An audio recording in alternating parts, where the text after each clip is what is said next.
Hello friends, मैं फिर से आप लोगों के लिए एक न्यू और इंटरेस्टिंग चाइनीज ड्रामा ले आई हूँ जिसकी स्टोरी बहुत ही ज्यादा इंटरेस्टिंग होने वाली है। इसलिए जल्दी से आप वीडियो को लाइक कर दो और हाँ, चैनल को सब्सक्राइब कर दो। ड्रामा के स्टार्टिंग में हम एक क्यूट से बच्चे को देखते हैं जो कि अपने सीईओ डैडी के लिए वाइफ खरीदने गया होता है और खुद के लिए एक मम्मी। यहाँ पर बहुत सारी लड़कियाँ उसकी मम्मी बनने का इंटरव्यू देने आई होती हैं और तभी गार्ड शाओ को उसके और उसके डैड के फेस के हिसाब से एआई के जरिए इसकी मॉम का फोटो दिखाता है, पर इस फोटो से यहाँ पर आई हुई कोई भी लड़की मैच नहीं करती। पर तभी हमारी इस कहानी की हीरोइन की एंट्री होती है जिसका नाम जिया है। वो अपनी बेटी को लेकर यहाँ पर इंटरव्यू के लिए पहुंचती है और शाओ तो इसे देखते के साथ ही खुश हो जाता है क्योंकि ये इसकी एआई वाली फोटो के साथ मैच हो रही होती है। वो बहुत ही खुश होकर इसे कहता है कि मैंने आखिर मम्मी को ढूंढ लिया और फिर वो जल्दी से जिया को हक कर लेता है। फिर हम इस कहानी के हीरो को देखते हैं जो कि ली ग्रुप कंपनी का सीईओ है और इसका नाम लीशन है, जो कि यहाँ पर अपने बेटे शाओ को ढूंढते हुए पहुंच जाता है और वो देखता है कि शाओ ने एक एडवर्टाइजमेंट सब जगह लगवाया होता है जिसमें उसने रिक्वायरमेंट लिखा होता है कि मुझे बस एक स्टेप मदर चाहिए जो मेरे डैडी से शादी करे और मेरी मम्मी बने और इसके बदले में आपको 50,000 मिलेंगे। फिर ली यहाँ पर शाओ की मॉम को याद करने लगता है। 6 साल पहले ली को किसी ने ड्रग दे दिया था जिसकी वजह से उसने एक लड़की के साथ नाइट स्पेंड किया था जो कि कोई और नहीं बल्कि जिया थी। ली अपने स्टूडेंट से कहता है कि मैंने उस लड़की से प्रॉमिस किया था कि मैं उसकी रिस्पॉन्सिबिलिटी लूंगा, पर वो लड़की मुझे दोबारा कभी नहीं मिली और फिर अचानक से 1 साल बाद मुझे मेरा बेटा मिला और अब 6 साल हो गए हैं। तुम लोगों को कैसे भी करके उसे ढूंढना होगा क्योंकि मैं अपनी वाइफ सिर्फ उसे ही बनाऊंगा। अब यहाँ पर हम शाओ को देखते हैं जो कि जिया की बेटी मीची से कह रहा होता है कि अब से तुम मेरी सिस्टर हो, इसलिए तुम्हारा ब्रदर होने के नाते मैं तुम्हें प्रोटेक्ट करूंगा और बहुत सारी डॉल्स दिलाऊंगा। और शाओ जिया को बताने लगता है कि अब से आप मेरी मम्मी हो और मेरी फैमिली बहुत ही अमीर है, हमारे पास बहुत सारे घर है और बहुत पैसा है। तभी यहाँ पर ली पहुंच जाता है और वो शाओ से पूछता है कि तुम ये सब क्या कर रहे हो। तो शाओ कहता है कि डैडी देखो मैंने मम्मी ढूंढ लिया। तभी यहाँ पर जिया ली से पूछने लगती है कि मिस्टर क्या ये एडवर्टाइजमेंट सच्चा है, आप लोग सच में मुझे 50,000 दे दोगे। तो ली जिया को देखकर सोचता है कि फिर से मुझे गोल्ड डिगर लड़की मिल गई और फिर ली से सुनाने लगता है कि मैंने तुम जैसी बहुत लड़कियों को देख चुका हूँ जो कि पैसों के लिए खुद को भी बेच देती है और तुम तो 50,000 के भी लायक नहीं हो। जिया को इस पर बहुत ही गुस्सा आता है और वो इसे चिल्लाती है कि अगर पैसे नहीं देने तो मत दो, मेरी बेइज्जती क्यों कर रहे हो। और वो सोचती है कि अगर मुझे मेरी सिस्टर का कर्जा नहीं भरना होता ना तो मैं कभी इस इंटरव्यू के लिए आती ही नहीं। और फिर जिया अपनी बेटी मीची को यहाँ से ले जाने लगती है और शाओ रोते हुए ली से कहने लग जाता है कि डैडी आप अपने कंपनी में एम्प्लॉयज को हायर करने के लिए कितना पैसा इन्वेस्ट करते हो और मुझे बस एक मम्मी चाहिए जो मुझसे प्यार करे और आप मेरे लिए पैसा खर्च करने के लिए तैयार नहीं हो। डैड आप बहुत ही बुरे हो। फिर इसकी बातें सुनकर ली शाओ को लेकर जल्दी से बाहर निकलता है और जिया को रोकते हुए कहता है कि हम शादी कर लेते हैं। फिर शाओ जल्दी से जिया के पास जाता है और उसे बताता है कि मेरे डैडी मान गए हैं आपको मेरी मम्मी बनाने के लिए। फिर ली जिया से कहने लगता है कि देखो मैं तुम्हें 50,000 देने के लिए तैयार तो हूँ लेकिन मेरे पास बस इतना ही पैसा है। तो शाओ कहता है कि डैडी झूठ बोल रहे हैं, 50,000 हमारे फैमिली के लिए तो बहुत ही कम पैसे हैं। तो ली जल्दी से शाओ का मुंह बंद करता है और जिया को बताता है कि मेरा बेटा मजाक कर रहा है, ये गेम वाले ही पैसों की बात कर रहा था। फिर ली शाओ को समझाता है कि तुम्हें ये मम्मी चाहिए ना तो मैं इसके लिए मान रहा हूँ, लेकिन कुछ टाइम के लिए तुम्हें मेरे साथ मिलकर गरीब बनने की एक्टिंग करना होगा ताकि मैं इस लड़की को टेस्ट कर सकूँ कि तुम्हारे लिए सही है या नहीं। तो शाओ इसके लिए मान जाता है। तभी यहाँ पर जिया ली से कहती है कि तुम फिक्र मत करो, मैं भी तुम्हारे साथ मिलकर पैसे कमाऊंगी और हमारी फैमिली की सिचुएशन अच्छी करने में हेल्प करूंगी। और फिर ली जिया को पैसा देने के लिए उसका कोड मांगता है, पर तभी जिया को उसकी सिस्टर की कॉल आ जाती है जो कि उसे रोते हुए बताती है कि उसके ब्रदर इन लॉ के ऊपर पूरे 57,000 का कर्जा है जो कि उन लोगों को आज ही देना पड़ेगा। और फिर इसकी सिस्टर रोते हुए कॉल कट कर देती है। तो जिया ली से कहती है कि क्या तुम मुझे 50 नहीं बल्कि 57,000 दे सकते हो।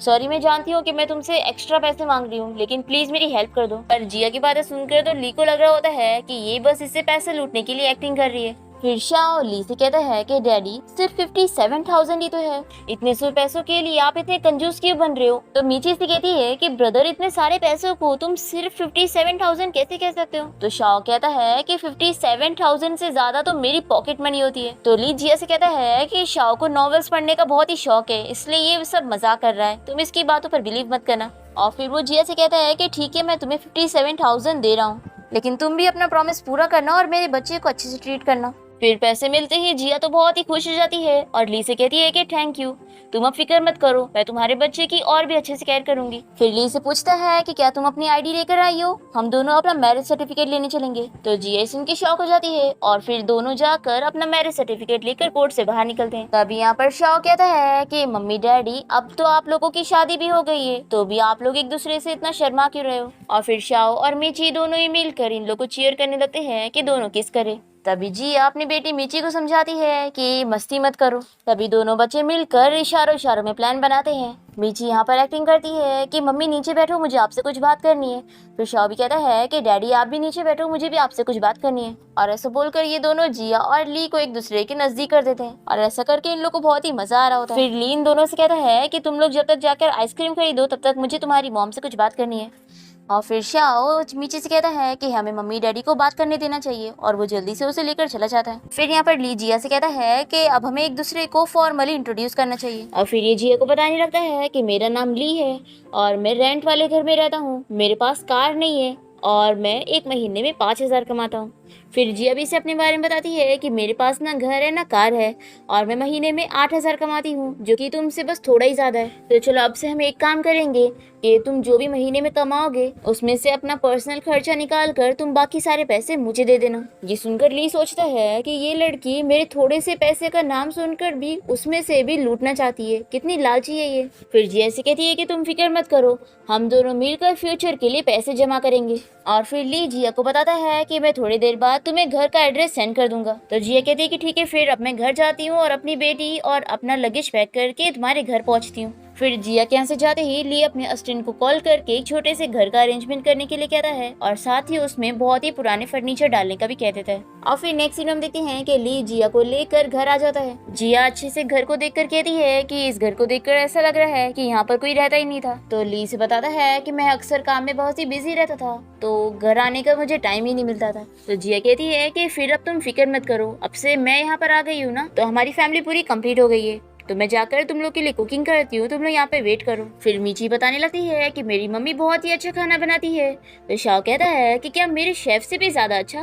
तो जिया पूछती है कि क्या तुम्हारे घर पे शेफ भी है। तो ये बताता है कि हाँ, और सिर्फ शेफ ही नहीं बल्कि हाउस कीपर, सर्वेंट्स और गार्डनर भी है। तो ली जल्दी से चुप कर आता है और जिया से कहता है कि मैंने बोला था ना कि ये नॉवेल्स बहुत ही पढ़ता है और जिससे लगता है कि ये बॉस है और ये सब झूठ झूठ बोल रहा है कि घर में हाउस कीपर सर्वेंट वगैरह है। तो जिया कहती है कि अरे मुझे पता है कि ये झूठ बोल रहा है, क्योंकि तुम्हारा घर इतना छोटा है कि इसमें हाउस कीपर और सर्वेंट की तो जगह ही नहीं है। और फिर जिया दोनों बच्चों से कहती है कि चलो अब मैं किचन जा रही हूँ मैजिक करने के लिए और तुम दोनों को वहाँ पर आना अलाउड नहीं है, ठीक है। फिर जिया किचन में चली जाती है और ली और दोनों बच्चे यहाँ हॉल में बैठे होते हैं। शाओ मीची से पूछता है कि क्या मम्मी को सच में मैजिक करना आता है। तो मीची कहती है कि हाँ, क्या तुमने कभी अपनी मम्मी को मैजिक करते हुए नहीं देखे।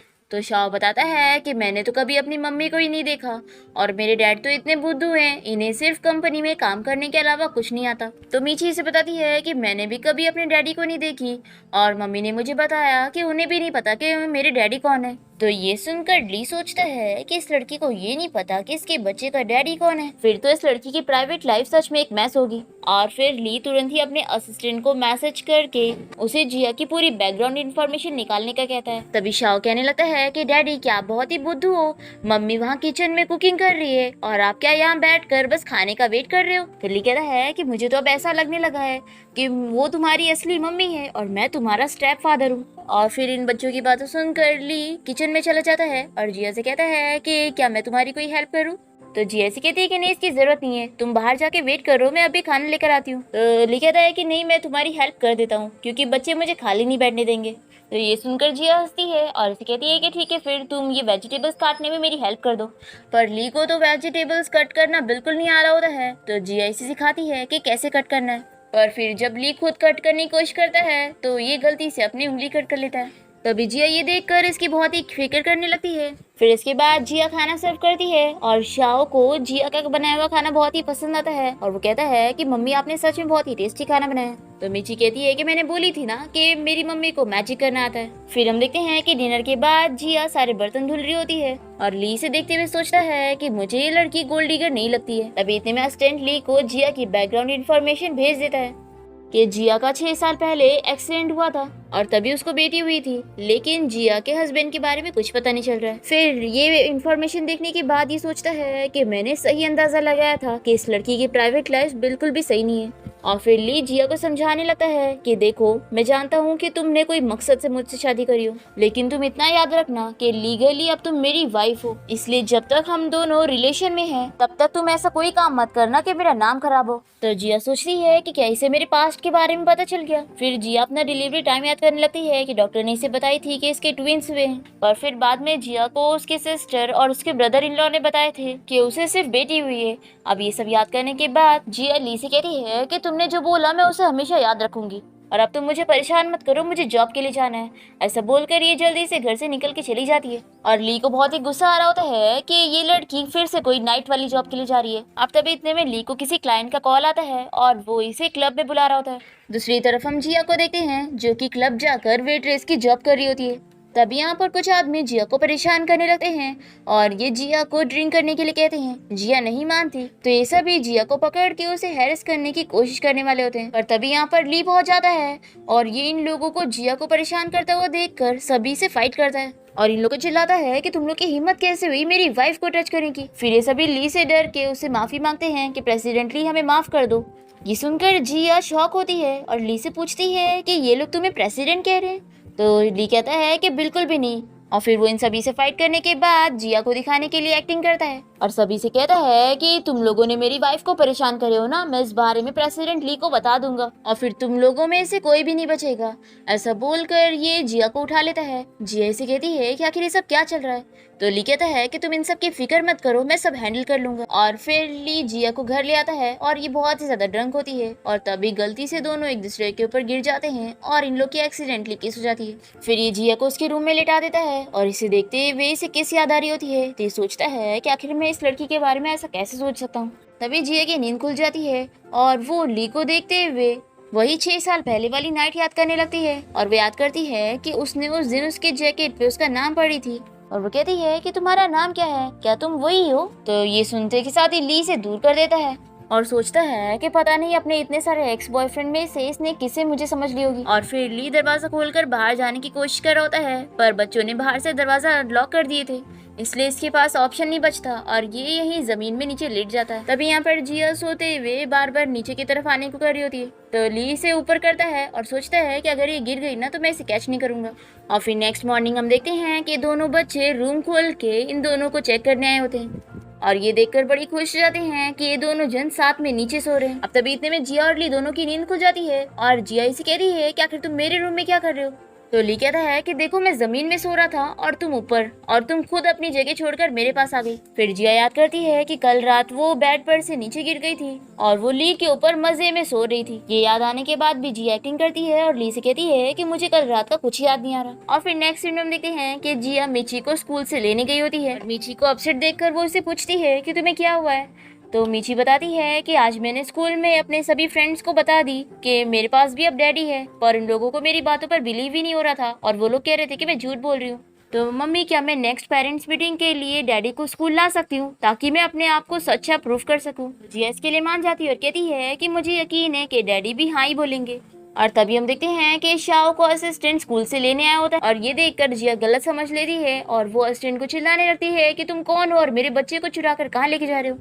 तो असिस्टेंट बेचारा बताने की कोशिश करता है कि मैं कोई चोर नहीं हूँ, पर ये इसे एक स्लैप मारती है और जल्दी से शाओ को अपने पास खींचती है। और फिर जिया जल्दी से सिक्योरिटी गार्ड का आवाज देकर कहती है कि जल्दी से इस चोर को पकड़ो। तभी असिस्टेंट जिया की आवाज सुनकर इसे पहचान लेता है और सोचता है कि लगता है ये बॉस की वाइफ है। और फिर हम देखते हैं कि जिया असिस्टेंट को लेकर पुलिस स्टेशन पहुंच जाती है और बेचारा असिस्टेंट बताने की कोशिश कर रहा होता है कि देखो मैं कोई चोर नहीं हूँ, बच्चों के डैडी ने मुझे बोला था कि मैं स्कूल से इन लोग को पिक कर लूं। और यहाँ पर ऑफिसर तो इसे चिल्ला रहा होता है और जिया शाओ को समझाती है कि अगली बार ऐसे किसी भी अंकल के साथ स्कूल से बाहर मत जाना।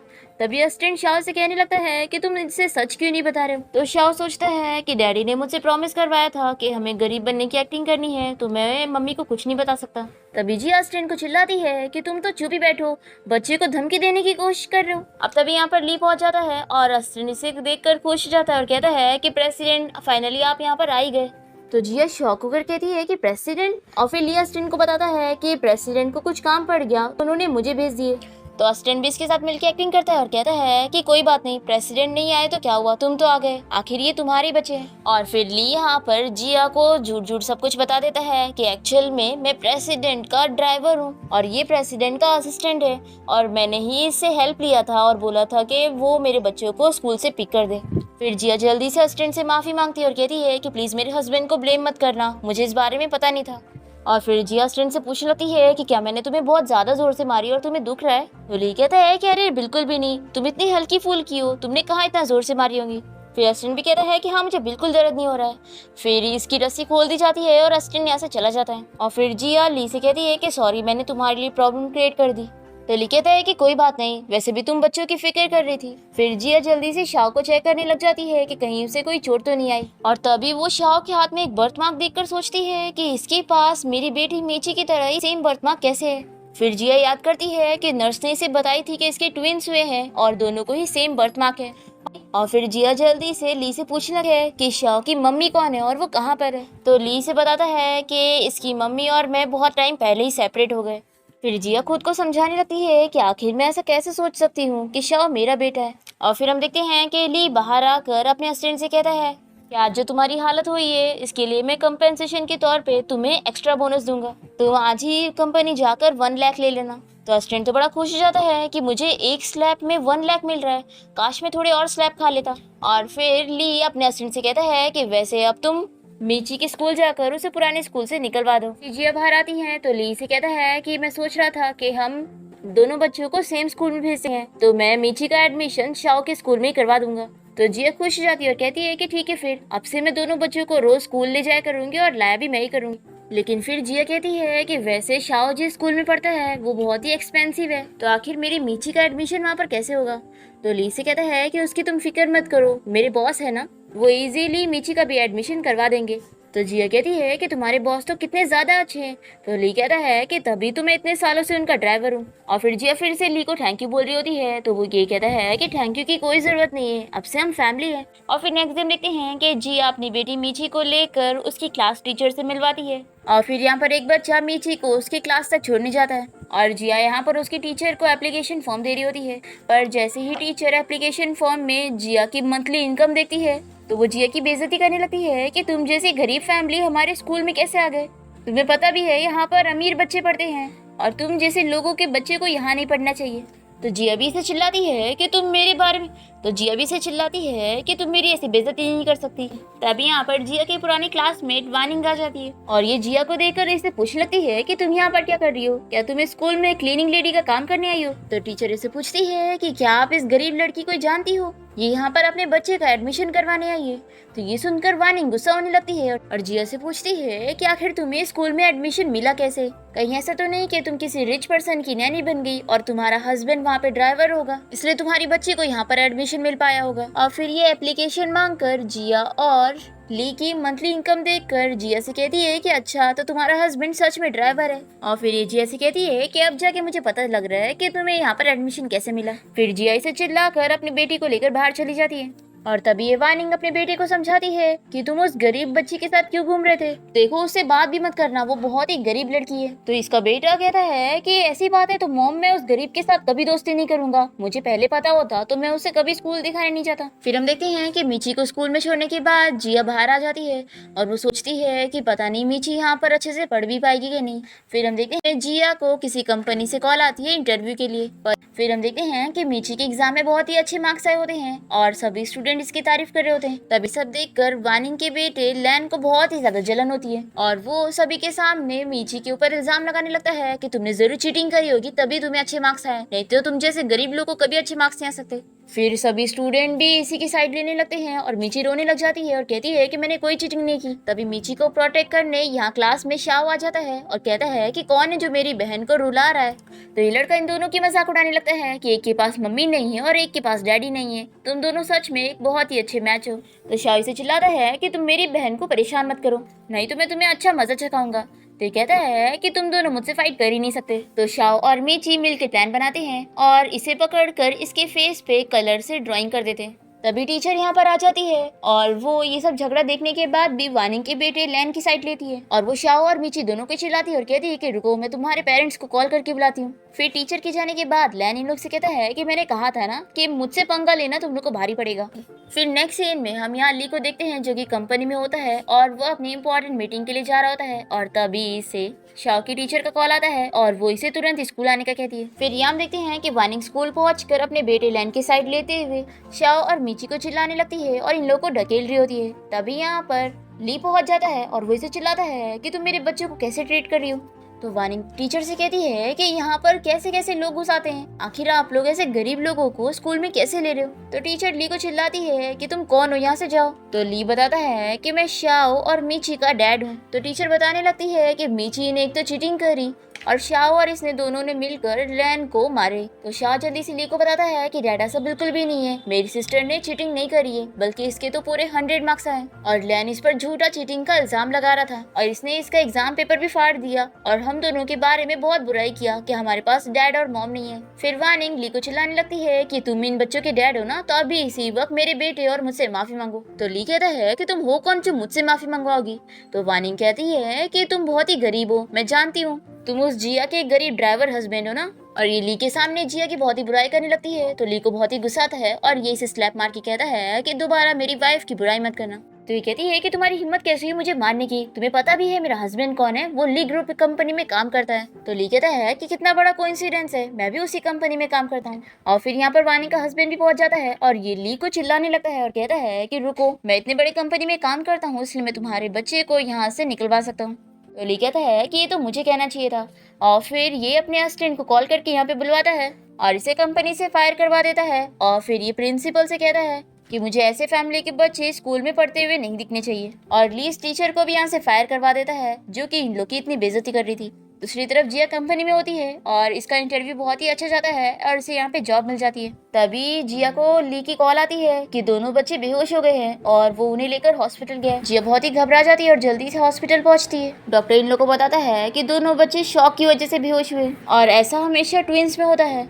तो ये सुनकर ली सोचता है कि कहीं दोनों बच्चे सच में ट्विंस तो नहीं, और अगर ये सच हुआ तो यानी वो लड़की कोई और नहीं जिया ही है। और फिर ली जिया से सवाल पूछने लगता है कि मीची कितने साल की है। तो ये बताती है कि 5 साल की। फिर ये जिया से उसका ब्लड टाइप पूछने लगता है। तो ये सोचती है कि मुझे तो ब्लड टाइप याद नहीं है और फिर जिया इसे कुछ भी सोच के ओ ब्लड टाइप बता देती है। फिर ब्लड टाइप मैच नहीं होता तो ली सोचता है कि मैं ज्यादा ही कुछ सोच रहा था, आखिर ये मेरे बेटे शाओ की मॉम कैसे हो सकती है। पर फिर इसके बाद जब जिया रिपोर्ट देखती है तो इसे याद आता है कि उसने गलत ब्लड टाइप बता दी। और फिर ये ली को रोक कर उसे बताने जाती है और सोचती है कि लेकिन इसने कहा कि इसने ऐसे ही पूछा तो मुझे ऐसे इसे नहीं बताना चाहिए।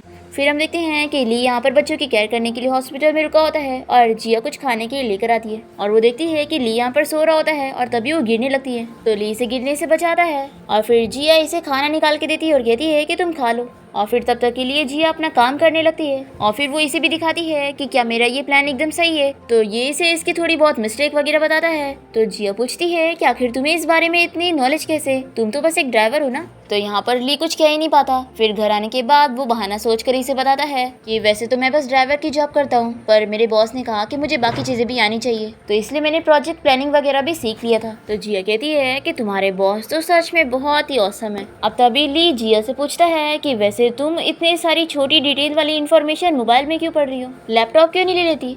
तो ये कहती है कि मेरे पास पैसे नहीं है ना, मैं पैसे जमा करके एक दिन लैपटॉप भी ले लूंगी। तो ली पूछता है कि मैंने जो तुम्हें 57,000 दिया था वो तुमने पूरे खर्च कर दी। तो ये कहती है कि अरे वो मैंने मेरी सिस्टर के लिए ली थी, मेरे ब्रदर इन लॉ का बाहर बहुत ही कर्जा हो गया था, तो अगर वो लोग ये 57,000 पे नहीं करते तो उनके पास रहने की भी जगह नहीं होती।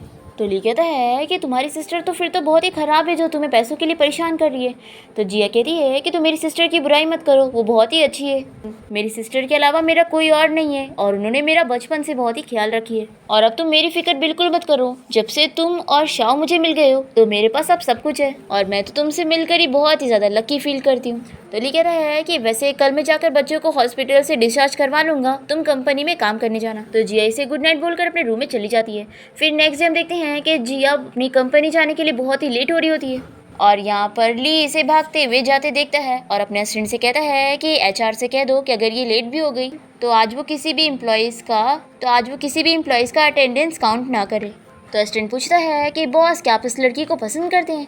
तो ली कहता है कि वो लड़की नहीं बल्कि मेरी वाइफ है। फिर असिस्टेंट ली को इस बारे में बताता है कि उसकी ग्रैंड माँ कंपनी के बाहर फॉर्च्यून टेलर बन के घूम रही है और उसके लिए कोई लड़की तलाश कर रही है। फिर हम देखते हैं कि ली अपनी ग्रैंड माँ को ढूंढता है और उनसे कहता है कि आप यहाँ पर क्या कर रही हो। तो ये इसे बताती है कि मैं तुम्हारे लिए तुम्हारी वाइफ ढूंढ रही हूँ। तो ली कहता है कि ग्रैंड माँ मैंने बोला था ना कि अब मुझे कोई वाइफ की ज़रूरत नहीं है।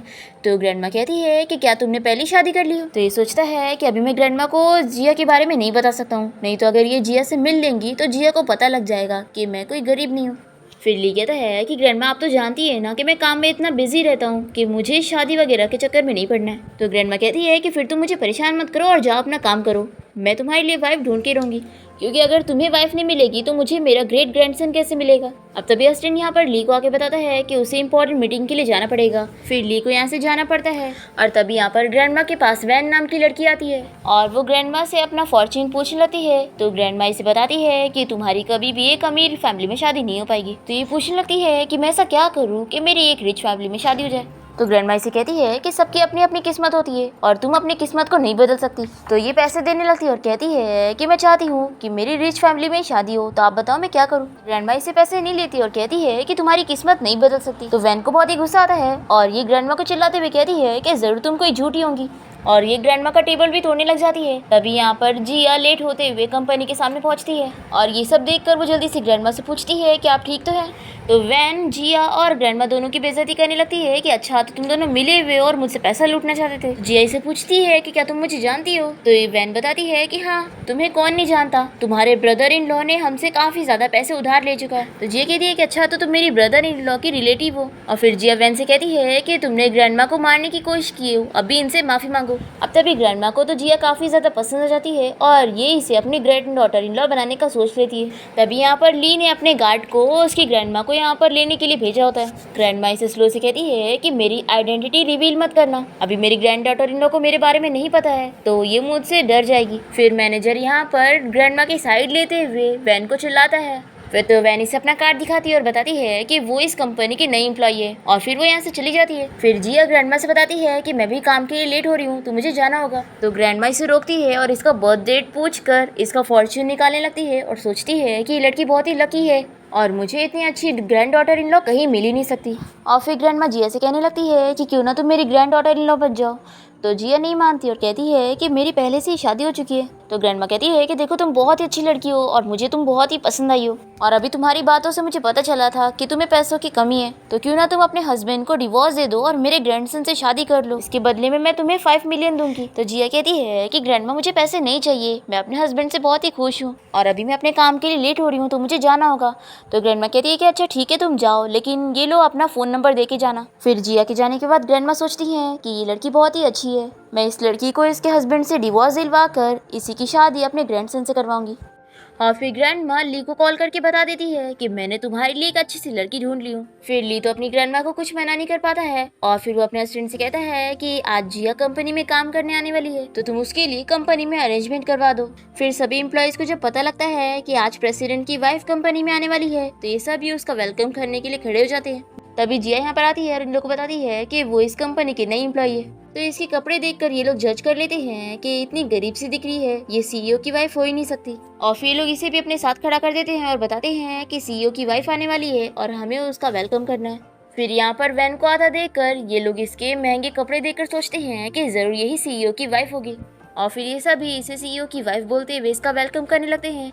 ये तो बहुत ही खुश जाती है और सोचती है कि लगता है ये लोग मुझे गलती से सीईओ की वाइफ समझ रहे हैं और चलो अच्छा ये वैसे भी आज नहीं तो कल मैं सीईओ की वाइफ तो बन के ही रहूंगी। फिर इन लोगों को बताती है कि हाँ तुम लोगों ने सही मुझे पहचान लिया, मैं सच में सीईओ की वाइफ हूँ। फिर मैनेजर सभी एम्प्लॉयज के बारे में बताने लगता है और जिया के बारे में भी बताता है। तो ये इन लोग से जिया की बुराई करती हुई कहती है कि मैं इस गरीब लड़की को यहाँ पर नहीं देखना चाहती हूँ। तो ये सभी एम्प्लॉयज वैन की बात सुनते हुए जिया को परेशान करने लगते हैं और इसे कंपनी में काम देने के बजाय इसे एडवर्टाइजमेंट बांटने का काम दे देते हैं। और फिर पूरा दिन ऐसे काम करने के बाद बेचारी के पैर में भी चोट लग जाती है हाई हील पहनने की वजह से। और फिर लीज की चोट देखकर अपने असिस्टेंट से कह देता है कि अब कंपनी में कोई भी एम्प्लॉयज को हील पहनने की जरूरत नहीं है, सभी को कंपलसरी शूज पहन के आना पड़ेगा। फिर कंपनी का ये मैसेज देखने के बाद जिया जल्दी से ली को इस बारे में बताती है कि अब मुझे हाई हील पहनने के जाने की जरूरत नहीं है। तो ली कहता है कि मैंने बोला था ना हमारे बॉस बहुत ही अच्छे हैं। और फिर ली जिया को पकड़कर जल्दी से उसके पैर में मेडिसिन लगाने लगता है और फिर वो जिया से पूछता है कि आज तुम्हारा पहला दिन था तो कैसा गया। तो जिया सोचती है कि मुझे इसे सच नहीं बताना चाहिए कि मुझे इतना परेशान किया गया था, नहीं तो ये भी परेशान हो जाएगा। फिर जिया इसे झूठ बताती है कि मेरा काम बहुत ही अच्छा गया। और फिर जिया शैन को ऐसे मेडिसिन लगाते हुए देखकर उसे पूछती है कि क्या तुम सभी की ऐसी केयर करते हो। तो ये कहता है कि बिल्कुल भी नहीं, सिर्फ मेरी फैमिली की। और फिर ये दोनों बहुत ही क्लोज आ जाते हैं और एक दूसरे को किस करने वाले होते हैं। पर तभी शाओ और मीची ये सब देखकर बड़े खुश होने लगते हैं और कहते हैं कि मम्मी डैडी आप लोग कंटिन्यू रखो, हम लोगों ने कुछ नहीं देखे। तो जिया और ली जल्दी से एक दूसरे से दूर हो जाते हैं। फिर नेक्स्ट सीन में हम देखते हैं कि ली को उसकी ग्रैंड माँ का कॉल आता है और वो इसे कहती है मैं नहीं जानती कल तुम्हें ऑफिस से टाइम निकाल कर मेरे साथ लंच पे चलना होगा। तो ली इसके लिए मान जाता है। फिर ग्रैंड माँ जिया को भी कॉल करके उसे याद दिलाती है कि वो वही फॉर्च्यून टेलर लेडी है और वो उसे कल लंच पे टाइम पर आने का कह देती है। फिर नेक्स्ट डे हम देखते हैं कि जिया कंपनी के बाहर ग्रैंड माँ से मिलने पहुंच जाती है और वो ग्रैंड माँ से कहती है कि सॉरी आप मेरा कब से वेट कर रही होंगी। तो ग्रैंड माँ कहती है कि हाँ मैं तो काफी सालों से अपनी ग्रैंड डॉटर इन लॉ का वेट कर रही थी। और फिर ग्रैंड माँ जिया को अपनी तरफ से एक ब्रेसलेट गिफ्ट करने लगती है, पर जिया इसे नहीं लेती और कहती है कि महंगा होगा। तो ग्रैंड माँ झूठ कहती है कि अरे बहुत ही सस्ता है। तो जिया इस ब्रेसलेट को पहनने के लिए मान जाती है। फिर ग्रैंड माँ जिया को लेकर एक रेस्टोरेंट पहुंचती है और जिया यहाँ पर इनसे कहती है कि ये तो बहुत ही महंगा रेस्टोरेंट होगा। तो ग्रैंड माँ से कहती है कि तुम इसकी फिक्र मत करो, मैं बहुत ही रिच हूँ। अब तभी यहाँ पर वेट्रेस जिया के सारे कपड़े देखकर उसे बहुत ही बैडली ट्रीट करने लगती है कि ये गरीब होगी। और तभी इसका ब्रेसलेट देख के खुश हो जाती है और कहती है कि ये तो बहुत ही महंगा ब्रेसलेट है। ये सुनने के बाद जिया कहती है कि ग्रैंडमा मैं ये ब्रेसलेट नहीं ले सकती, ये बहुत ही महंगा है। तो ग्रैंडमा कहती है कि ये तो कुछ भी नहीं है, अगर तुम मेरे ग्रैंडसन से शादी करोगी ना तो मैं तुम्हें और भी चीजें दूंगी। तो जिया ये गिफ्ट लेने से मना कर देती है और कहती है कि ग्रैंडमा मैं जानती हूँ कि आप मुझे अपनी ग्रैंड डॉटर इन लॉ बनाना चाहती हो, लेकिन मैंने आपसे बोली थी ना कि मेरा हस्बैंड बहुत ही अच्छा है। तभी यहाँ पर ली अपनी ग्रैंडमा से मिलने पहुंच जाता है और इसे देखकर जिया को पता लगता है कि ग्रैंडमा का ग्रैंडसन कोई और नहीं बल्कि ली है। ये जानने के बाद जिया इसे पूछ लगती है कि तुमने तो मुझे बताया था कि तुम्हारी फैमिली बहुत ही गरीब है, तो आखिर तुम्हारी ग्रैंडमा ने मुझे इतना महंगा ब्रेसलेट कैसे गिफ्ट करी। तो ली जल्दी से बहाना बना लेता है और कहता है कि ये ब्रेसलेट ग्रैंडमा को किसी ने गिफ्ट दिया था और इन्होंने ये तुम्हें दे दी। तभी ग्रैंडमा इन लोग की बातें सुनकर कहती है कि तुम लोग ये क्या बात कर रहे हो, मुझे समझ नहीं आ रहा है। फिर ली जिया को समझाता है कि तुम मेरी ग्रैंडमा की बातों पर बिलीव मत करना, इन्हें ना भूलने की बीमारी है। फिर ये तीनों साथ में डिनर करते हैं और उसके बाद ग्रैंडमा ली से जाके पूछती है कि ये सब क्या चल रहा है। तो ली बताता है कि ग्रैंडमा मैंने जिया से सब कुछ छुपा के रखा हूँ कि हम लोग इतने रिच हैं। तो ग्रैंडमा इसे चिल्लाती है कि तुमने मेरी ग्रैंड डॉटर इन लोग को क्या समझा है कि वो गोल्ड डिगर है, ऐसा बिल्कुल भी नहीं है, वो बहुत अच्छी लड़की है। तो ली कहता है कि मैं जानता हूँ ग्रैंडमा, मुझे भी अब पता चल गया है कि वो बहुत ही अच्छी लड़की है, लेकिन मैं डर रहा हूँ कि अगर हम अचानक से उसे सच बता देंगे तो वो हमें छोड़कर चली जाएगी। तो ग्रैंडमा कहती है कि ठीक है, फिर अब से मैं भी तुम्हारे साथ मिलकर गरीब बनने की एक्टिंग करूंगी। और फिर ग्रैंडमा जी ऐसी कहती है कि अब तो तुम मेरी पहले से ग्रैंड डॉटर इन लॉ, तो तुम बताओ कि तुम कब अपने पेरेंट्स से मुझे मिलवा रही हो। तो जिया कहती है कि मेरे कोई पेरेंट्स नहीं है, बस एक सिस्टर है। तो ग्रैंडमा कहती है कि ठीक है, फिर तुम अपनी सिस्टर को मेरे घर लेकर आना। और ग्रैंडमा फिर तुरंत ही ली से कहती है कि जाओ मेरी ग्रैंड डॉटर इन लॉ के साथ उसकी सिस्टर को लेने के लिए। फिर हम देखते हैं कि जिया और ली दोनों बच्चों के साथ जिया की सिस्टर के घर जाते हैं उसे लेने के लिए। जिया की सिस्टर जैसे यहाँ कार में आके बैठती है तो वो यहाँ दोनों बच्चों को देखकर उनसे बातें करने लगती है और तभी वो उन लोग के हाथ में बर्थ मार्क देखकर समझ जाती है कि ये तो शाओ है, जिया का बेटा। पर ये इन लोग को इस बारे में कुछ नहीं बताती। ये सभी ली की ग्रैंडमा के घर पहुंचते हैं और यहाँ पर ग्रैंडमा और ग्रैंडपा दोनों मिलकर गरीब बनने की एक्टिंग कर रहे होते हैं और ये लोग जिया और उसकी सिस्टर को पूरा यकीन दिलाने की कोशिश कर रहे होते हैं कि ये लोग सच में गरीब है। तभी यहाँ पर जिया की सिस्टर का हस्बैंड पहुंच जाता है उसे लेने के लिए और वो यहाँ पर उसे चिल्लाने लगता है। तो मीची डर के ली को बताती है कि मेरे अंकल बहुत ही बुरे हैं और ये मेरी आंटी को मारते हैं। यहाँ पर जिया का ब्रदर इन लॉ उसकी सिस्टर को ले जाने लगता है और कहता है कि तुम मुझसे डिवोर्स कभी नहीं ले सकती। और तभी ये शाओ को देखकर समझ जाता है कि ये तो जिया का ही बेटा है जिसे मैंने बेच दिया था। यहाँ पर जिया की सिस्टर इसे चुपके से कहती है कि अगर तुमने यहाँ पर कुछ भी किया तो मैं सभी को तुम्हारे बारे में सारा सच बता दूंगी। तभी यहाँ पर ली की ग्रैंड माँ जिया की सिस्टर को समझाने लगती है कि उसे ऐसे हस्बैंड को डिवोर्स दे देना चाहिए और इसमें जिया भी अपनी सिस्टर का सपोर्ट कर रही होती है, पर सिस्टर नहीं मानती और वो कहती है कि मैं अपने हस्बैंड के साथ घर जा रही हूँ। फिर इन लोग की जाने के बाद ग्रैंडमा जिया से कहती है कि अगर तुम्हें कभी भी अपनी सिस्टर के लिए हमसे हेल्प चाहिए रहेगी तो जरूर बताना। फिर हम देखते हैं कि जिया और ली कार से जा रहे होते हैं। तभी वैन अपने डैड के साथ होती है और वो कार से जाते हुए जिया को देखकर अपने डैड को बताती है कि ली के साथ कोई लड़की घूम रही है। अगर ऐसे ही चलता रहा तो डैड मैं ली से शादी कैसे करूंगी और सीईओ की वाइफ कैसे बनूंगी। इसके डैडी से प्लान समझाते हैं और कहते हैं कि तुम फिक्र मत करो, हम ली से तुम्हारी शादी करवा के रहेंगे। फिर नेक्स्ट दिन देखते हैं कि ली अपने ऑफिस में होता है और वो जिया का दिया हुआ लंच खाने जा रहा होता है। तभी वैन इसके लिए अपना बनाया हुआ लंच लेकर आती है और इसके डैड जो कि ली के बहुत ही पुराने एम्प्लॉय होते हैं वो ली को कॉल करके समझाते हैं कि मेरी बेटी तुम्हारे लिए लंच लेकर आने वाली है, प्लीज उसका लंच एक्सेप्ट कर लेना। तुम जानते हो ना वो तुम्हें बहुत टाइम से पसंद करती है। अब क्योंकि वो बड़े हैं तो ली उन्हें मना नहीं कर पाता और वो इसका लंच एक्सेप्ट कर लेता है और अपने असिस्टेंट से कहता है कि तुम इसका लंच खा लो। तो ये देखकर वैन को बहुत ही गुस्सा आती है और ये बाहर चली जाती है और तभी ये जिया के पास सेम वही लंच देखकर सोचने लगती है कि कहीं ऐसा तो नहीं कि जिया ही ली की वाइफ है। वो इसके ऊपर अपना गुस्सा निकालने लगती है और पूछती है कि आखिर तुमने बॉस को सेड्यूस कैसे करी और तुम कितनी गिरी हुई हो, कोई बॉस को अपना लंच दे रही हो। तो जिया इसे कहती है कि तुम क्या बकवास कर रही हो, मैंने ये लंच सिर्फ अपने हस्बैंड के लिए बनाई और किसी के लिए नहीं। और वो इसे फोटो भी दिखा देती है। तो वैन को बहुत ही गुस्सा आता है और ये इसे चिल्लाने लगती है और इसका लंच भी नीचे गिरा देती है। और क्योंकि इसने मैनेजर और सभी एम्प्लॉइज को तो अपने साइड करके ही रखी थी, मैनेजर जिया को चिल्लाकर ये सब साफ करने के लिए कहता है और फिर ये सारे एम्प्लॉइज और वैन मिलकर जिया को तंग करते हैं और इसे पूरे ऑफिस के क्लीनिंग का काम करवाते हैं। और फिर जब वो बेचारी पूरा दिन काम करके थक जाती है तो मैनेजर इसे कंपनी के और भी काम दे देता है और कहता है कि क्लीनिंग करना तुम्हारा थोड़ी ना काम था, ये लो ये सब तुम्हारा काम है। फिर सभी की छुट्टी हो जाती है तो सभी लाइट्स बंद करके यहाँ से जाने लगते हैं और कहते हैं कि लाइट मत चालू करना क्योंकि इलेक्ट्रिसिटी वेस्ट होगी कंपनी की। फिर जिया अपनी मोबाइल की लाइट यूज करते हुए सारा काम खत्म कर रही होती है और इतनी देर तक वो घर नहीं आती तो ली से लेने के लिए कंपनी पहुंच जाता है और इसे बहुत ही गुस्सा आता है कि मैनेजर ने इसे ओवर टाइम वर्क करवाया, वो भी इतने अंधेरे में। ये तुरंत ही अपने असिस्टेंट को कॉल करके ऑर्डर देता है कि अब किसी भी एम्प्लॉय से ओवर टाइम वर्क नहीं करवाया जाएगा और मैनेजर से तुम कह दो कि वो कल रात तक पूरा ओवर टाइम बैठ के वर्क करेगा, वो भी लाइट्स ऑफ में, और उसे एसी भी नहीं मिलेगी। फिर रात में जिया और ली जब घर पहुंचते हैं तो यहाँ पर दोनों बच्चे इन लोग को मनाते हैं कि हम चाहते हैं कि डैडी मम्मी हमारे साथ सोए। फिर जिया और ली इन लोग की बात सुनकर साथ में बेड पे लेट जाते हैं पर ये दोनों बच्चों की प्लानिंग होती है। रात में ये लोग उठकर इन दोनों को एकदम नजदीक करके अपना दूसरे रूम में चले जाते हैं और फिर इन दोनों को ऐसे ही सोना पड़ता है। नेक्स्ट डे हम देखते हैं कि जिया कंपनी पहुंचती है तो इसे पता लगता है कि मैनेजर की तो पूरी रात तबीयत खराब होती है काम कर करके। और हम देखते हैं कि वैन को जिया पर बहुत ही गुस्सा आ रहा होता है और ये अपने डैड को कॉल करके इस बारे में पता करने के लिए कहती है क्या सच में जिया ही ली की वाइफ है। फिर इसके डैडी से सब कुछ पता करके बताते हैं कि वो उसकी वाइफ तो है लेकिन नाम की। तभी तो ली अपने घर पे उसे रखने के बजाय एक छोटे से घर में रह रहा है और शायद ली की ग्रैंडमा को भी जिया के बारे में बिल्कुल नहीं पता। इसलिए मुझे लगता है कि मेरी बेटी तुम्हारे पास ही ये चांस है, ली की वाइफ तुम ही बनोगी और अब हमारी फैमिली को रिच होने से कोई नहीं रोक सकता। फिर वैन बहुत ही खुश हो जाती है और ये नेक्स्ट डे कंपनी पहुंचकर जिया से बात करती है और इसे बातों बातों में पूछती है कि उसका हस्बैंड कौन है। तो जिया भी इसे अच्छे से बातें करती है और बताती है कि उसका हस्बैंड बॉस का ड्राइवर है। ये सुन के वैन तो बड़ी खुश हो जाती है कि इस लड़की को कुछ पता ही नहीं, यानी ली ने इसे जानबूझ के अपनी पहचान छुपा के रखा है, वो इसे पसंद करता ही नहीं है। फिर ये जिया से माफी मांगती हो कहती है कि मुझे लगा था कि तुम मेरे हस्बैंड को सेड्यूस करना चाहती हो, इसीलिए मैं तुमसे गुस्सा रहती थी और तुम्हें टारगेट करती थी, लेकिन अब मुझे पता चल गया तुम कितनी अच्छी हो। और फिर ये जिया से उसके पास्ट के बारे में पूछती है तो जिया इसे सब कुछ बता देती है कि 6 साल पहले उसके रूम में कोई बंदा घुस आया था जिसे किसी ने ड्रग दे दिया था और इसने उसकी हेल्प करके उसकी जान बचाई थी। जिया इसे बताती है कि मैं उस दिन होटल में इंटरव्यू के लिए गई थी और मैं गलती से गलत रूम में चली गई।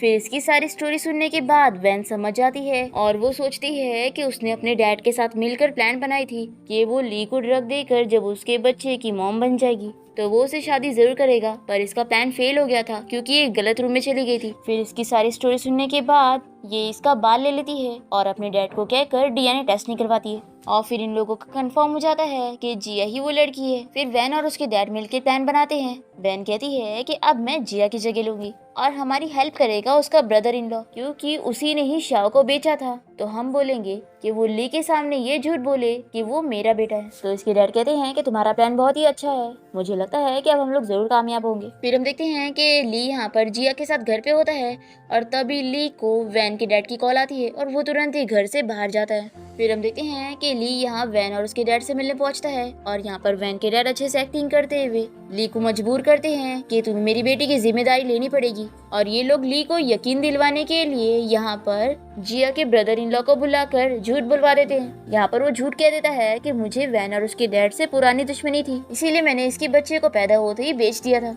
ली को ये सब सुनने के बाद बहुत ही गुस्सा आता है और वो इसे गार्ड से कहकर इसे शहर से निकलवा देता है। तभी ये चिल्लाने लगता है कि वैन तुमने बोली थी कि तुम मेरी हेल्प करोगी, पर ये भी इसे स्लैप मार के यहाँ से निकाल देती है। दूसरी तरफ हम देखते हैं कि जिया की सिस्टर उसे मिलने के लिए घर पहुंचती है और उसे सब कुछ बता देती है कि तुम्हारे ब्रदर इन लॉ को कुछ लोग पकड़ के लेके चले गए, और वो इसे शाओ के बारे में सारा सच बता देती है कि उसे इसके हस्बैंड ने ही बेचा था। और ये जिया से माफी मांगती है कि मैंने तुमसे ये सारा सच इसलिए छुपाई क्योंकि उसने मुझे धमकी दिया था। और जिया की सिस्टर इसे ली के बारे में बता देती है कि वो कोई ड्राइवर नहीं बल्कि बहुत बड़े कंपनी का सीईओ है, और अभी तुम्हारा ब्रदर इन लॉ वैन की हेल्प करने गया था, और वैन ये सब इसलिए कर रही है क्योंकि वो तुम्हारी जगह लेना चाहती है। इसलिए तुम्हें जल्दी से जाकर अपने हस्बैंड ली से बात करनी चाहिए और उसे सारा सच बताना चाहिए कि शाओ तुम्हारा बेटा है। तो जिया अपनी सिस्टर को माफ कर देती है और फिर वो यहाँ से निकल ही रही होती है, पर तभी यहाँ पर कुछ गुंडे आ जाते हैं जिया और उसकी सिस्टर को मारने के लिए। परफेक्ट टाइम पे यहाँ पर ली के ग्रैंड माँ और ग्रैंडपा पहुंच जाते हैं और ये लोग गार्ड्स के जरिए जिया और उसकी सिस्टर को बचा लेते हैं। और यहाँ पर जिया ग्रैंडमा को बता देती है कि एक्चुअल में शाओ इसका असली बेटा है। ये सुन के ये दोनों जन बहुत ही खुश होते हैं। फिर ये लोग वैन के डैड के घर पहुंच जाते हैं। यहाँ पर ली वैन से शादी करने के लिए मान नहीं रहा होता है, बल्कि वो जिम्मेदारी लेने के लिए इन लोग को पैसे दे रहा होता है। इस वजह से वैन के डैड उसे चिल्ला रहे होते हैं और कहते हैं कि जिम्मेदारी तो तुम्हें लेनी पड़ेगी। तभी यहाँ पर ग्रैंडमा इसे चिल्लाती है कि तुम मेरे बेटे को झूठी चीजों में ब्लैकमेल नहीं कर सकते। और फिर यहाँ पर जिया का ब्रदर इन लॉ भी आकर सारा सच बता देता है कि उसने वैन के कहने पर झूठ बोला था कि शाओ उसका बेटा है, जबकि शाओ असल में जिया का बेटा है। उससे ट्विंस हुए थे और मैंने उसका एक बच्चा बेच दिया था क्योंकि मेरे ऊपर बहुत ही कर्जा था। और फिर जिया की सिस्टर भी ली से माफी मांगती है कि मैंने अपने हस्बैंड का साथ दी और उसकी ये बात छुपाई। फिर ली तो बहुत ही खुश होता है कि ये दोनों ही उसके बच्चे हैं। और फिर गार्ड्स वैन और उसके डैड को यहाँ से लेकर चले जाते हैं पुलिस को अरेस्ट करवाने के लिए, और साथ ही साथ जिया के ब्रदर इन लॉ को भी। और फिर ली बहुत ही खुश होता है और वो जिया को पकड़ के उसे कहता है कि तुम्हें पता भी है वाइफ में 6 सालों से तुम्हें ढूंढ रहा था। ऐसा बोलते हुए वो जिया को किस कर लेता है और ये देखकर ली की ग्रैंडमा और ग्रैंडपा और साथ ही साथ शाओ और मीची बहुत ही खुश हो जाते हैं। और इसी के साथ इस ड्रामा की हैप्पी एंडिंग यहाँ पर हो जाती है।